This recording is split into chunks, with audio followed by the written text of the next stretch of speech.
Tirupati SV గోశాలను పరిశీలించారు CPI జాతీయ కార్యదర్శి నారాయణ. గోశాలలో గోవులు మృతి చెందిన మాట వాస్తవమేనన్నారు. బాధ్యులైన సిబ్బంది, అధికారులపై చర్యలు తీసుకోవాలని డిమాండ్ చేశారు సిపిఐ నారాయణ. ఆవులు మన ఇంట్లో పెంచుకున్నప్పుడు కూడా చచ్చిపోతే బాధపడతాం. అట్లాంటిది తిరుమల దేవస్థానం ఆధ్వర్యంలో ఉన్నటువంటి ఈ ఇన్స్టిట్యూషన్లో గోవులను కూడా కాపాడలేకపోతున్నారా, వాటిని సంరక్షించలేకపోతున్నారా, దానికి ఆహారం పెట్టలేకపోతున్నారా, వైద్య సమస్య చేయలేకపోతున్నారా అనేటువంటి ప్రశ్నలు మా మీద చాలా వచ్చాయి. అందుకనే నేను దీన్ని ప్రత్యేకంగా దీన్ని చూడాలని చెప్పేసి వచ్చాను. వాస్తవాలు తెలుసుకోవాలి, ప్రపంచం వాళ్ళకి తెలియజేయాలి. చెడు ఉంటే చెడు గురించి చెప్పడం, దాన్ని పరిష్కారం చేసుకోవాలి. మంచి ఉంటే దాన్ని ఇంకా ప్రోత్సహించాలి.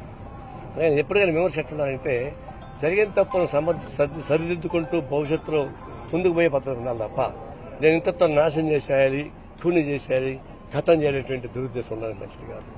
నిజమే ఆవులు చనిపోయిన మాట వాస్తవమే. మేము వచ్చి చూసాం.